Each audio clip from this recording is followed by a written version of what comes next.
Another video lecture: multiple evaporators at the same temperature with single compressor and expansion valve.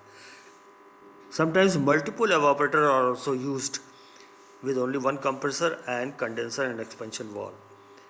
Multiple evaporator at the same temperature with single compressor and expansion valve has been shown over there. Here that 1, 2, 3, three evaporators are visible in the chart, in the sketch: EP1, EP2 and EP3. Three evaporators. Then single condenser and expansion valve and one compressor. So circulation from the compressor to condenser to expansion valve to all the three different evaporator, the refrigerant moves. Again it combines over here, coming out from there, and again it goes to the compressor. It is shown on the pH diagram also. See, 1 to 2 your isentropic compressor work, 2 to 3 your condensation work, 3 to 4 your expansion valve, and 4 to 1 there are 3 points of the supply to different evaporators: EP1, EP2 and EP3. So it is being distributed into 3 parts. The refrigerant which is coming from the expansion valve is distributed into 3 parts. It is clear from the pH diagram as well. This system is generally used when the number of load such as food products or other hygroscopic material, hygroscopic means which absorbs water, kept in different compartment are to be maintained at the same temperature. Three materials are there, has to be maintained on the same temperature. The arrangement of such a system with three evaporator EP1, EP2 and EP3 is shown in the figure. The corresponding pH diagram is also shown. It has been explained over here. Then we can say that mass of the refrigerant required to circulate through the first evaporator EP1,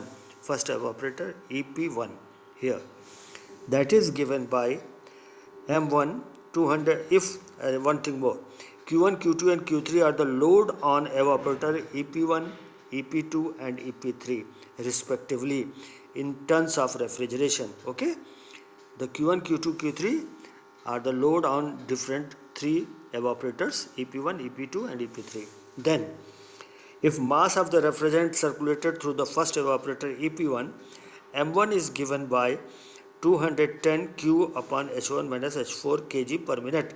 H1 minus H4 is the same refrigerating effect or cooling effect, and mass in this each evaporator will depend upon the load on the evaporator, that is M1 210 Q upon H1 minus H4 kg per minute. Similarly, mass of the refrigerant required to circulate through the second evaporator EP2, that is given by M2 210 Q2 upon H1 minus H4 kg per minute. Here Q2 has come. Previously it was Q1, it is Q2. Next, and mass of the refrigerant required to be circulated through the third evaporator EP3, M3, 210 Q3 upon H1 minus H4 kg per minute. So all the three evaporators, the mass are different. Here the heat Q1, load on the evaporator Q1, in the second one Q2, and in the third one it was Q3. So the total mass of the refrigerant flowing through the evaporator or a compressor, that is total mass. Compressor में तो M1, M2, M3 तीनों मिल के जा रहे हैं, तो M1, M2, M3 तीनों मास हुए, तो M will be equal to M1 plus M2 plus M3. Work done in the compressor, of course, mass M1 plus M2, M3 into change in enthalpy, that is H2 minus H1, change in enthalpy. Okay. Power required to drive the compressor, that is work done by the compressor divided by 60 in kilowatt. M1 plus M2 plus M3 into H2 minus H1 divided by 60 in kilowatt, it will give the power. Then total refrigerating effect, RE, M1 plus M2 plus M3 into H1 minus H4. Total refrigerating effect, total M1 इसमें जा रहा है, M2 इसमें, M3 इसमें, total mass M1 plus M2 plus M3 वो refrigerating effect provide कर रहा है, तीनों को अलग अलग दे रहा है रेफ्रिजरेटिंग इफेक्ट। तो टोटल रेफ्रिजरेटिंग इफेक्ट क्या हो गया, तीनों का sum, that is refrigerating effect is equal to M1 plus M2 plus M3 into H1 minus H4. Coefficient of performance of the system can be given by COP is equal to refrigerating effect upon work done M1 plus M2 plus M3 into H1 minus H4, that is your refrigerating effect here, M1 plus M2 plus M3 into H4 minus H1, that is H1 minus H4, and work done W M1 plus M2 plus M3 H2 minus H1, that is your total mass into change in enthalpy for the compressor, H1 minus H2 here, H1 minus H2 or H2 minus H1 rather, because H2 is greater than H1 on the pH diagram you can see very well. So we get H2 minus H1, M1 plus M2 plus M3, ये सब पूरा का पूरा क्या होगा, cut जाएगा इससे, तो बचेगा क्या हमारे पास, H1 minus H4 divided by H2 minus H1. Now this H4 again come to the chart pH diagram. This H4, that is the enthalpy over here, is equal to the liquid enthalpy at the point 3, HF3. So HF3 is equal to H4 because it is on the same line. Therefore the enthalpy at 4 equal to the enthalpy of the liquid at 3 on the same straight line, and along with the enthalpy remains constant. So H1 minus H4 divided by H2 minus H1, and it is replaced by H1 minus HF3 divided by H2 minus H1. तो simple cycle में जो हमारा आता है COP वही value है H1 minus HF3 upon H2 minus H1.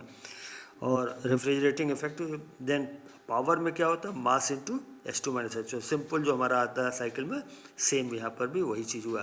तो can this what I mean that different evaporators can also be used which are maintained at different load for the material which we want to cool. Material may be different also, food material or anything. So different evaporators are used for the different material to be cooled down, and that the refrigerant which is coming from the expansion valve is distributed to all the three evaporators which are separately connected, and their outlet also that comes out, and it is being combined over here, then goes to the compressor. Same refrigerant mixture from the three goes to the compressor at point 1, then from 2 it goes to the condenser as usual, then from condenser it is going to the expansion valve. From expansion valve this liquid refrigerant is distributed to all the three evaporators. So this multiple evaporator at the same temperature with single compressor and expansion valve. Temperature of the evaporator is same, but load is varying. They have got different load over here. All the three evaporators have got different load over here, which has been given in the note Q1, Q2 plus Q3. Load of the evaporator are different.